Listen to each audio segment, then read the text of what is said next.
unang panahon,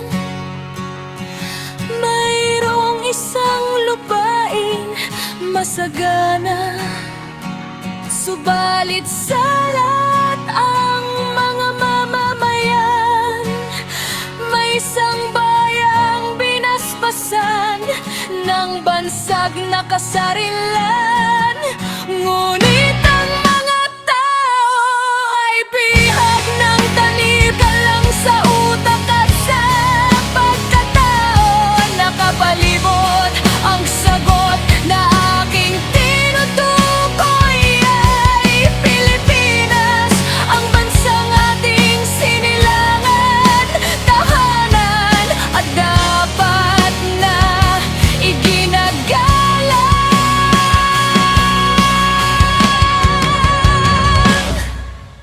Tuwing Hunyo 12, simula taong 1898, ipinagdiriwang ng bansa ang araw kung kailan tayo nakalaya.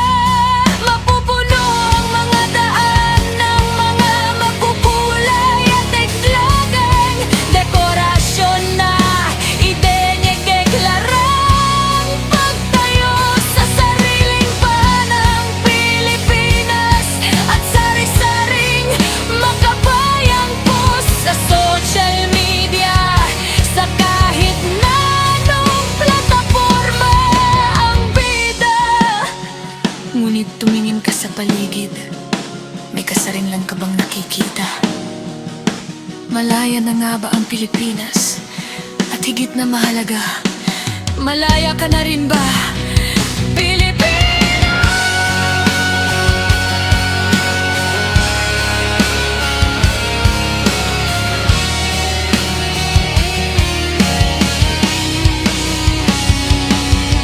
Ang kadenang noon ay bakal na malamig ay unti-unti, ngunit siguradong napapalitan ng gawain at paniniwala. At ang nakalulungkot, mas delikado pa ito sa bala. Hanggang ngayon, nakakabit sa atin ang pag-iisip na iniwan ng kolonyalisasyon, na kung sa Pilipinas di lamang hindi posible ang pakunlad, at kung hindi galing sa labas, hindi kailanman sasapat kahit pa ilang dekada na tayong malaya.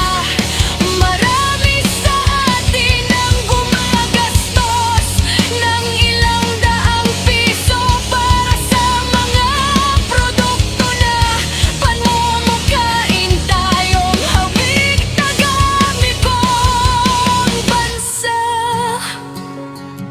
Dahil ang nakatatak sa isip natin, mas maganda kapag mas maputi, mas matalino kapag nag-i-Ingles, lalo na kung may accent. Mas cool kapag alam ang lingwahe ng iba o hindi kaya ay sabay sa uso nila. At higit na mas sosyal kapag imported. Ang pag-amin ng sariling nasyonalidad, itinatago at ikinahihiya.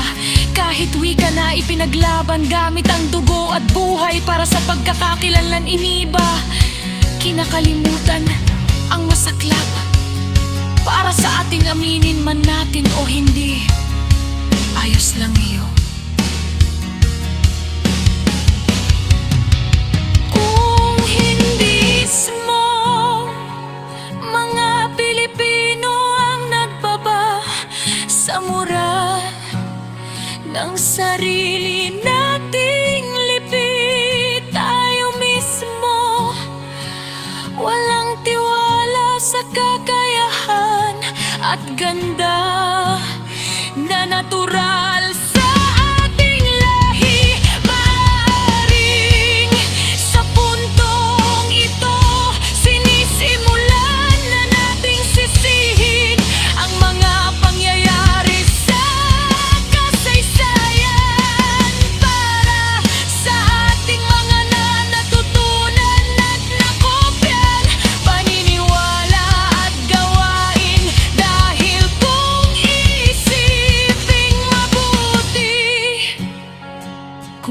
sila dumating, hindi naman tayo maapektuhan. Hindi ba? Idagdag pang hindi naman puros negatibo ang hinatid ng kolonyalisasyon. Ngunit ang problema na nais kong pagtuunan ng pansin ay ang mga gawain na kumikitil sa pinagmamalaking tradisyon at makulay na kultura ng pagiging isang Pilipino. At ang katotohanang hindi na tayo biktima, hindi na sadyang bukal sa loob na tayong sumusunod na lamang talaga sa kanila, na parang mga aso sa sarili nating bansa. Ngayon, hayaan yung tanungin ko kayo, nasaan?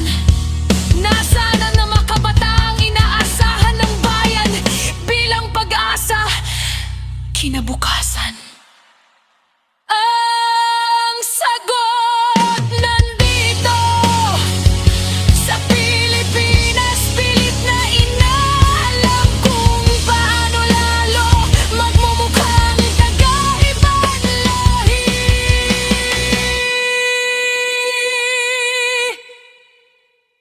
Ni hindi maipagmalaki at mayakap ang sariling pagkatao.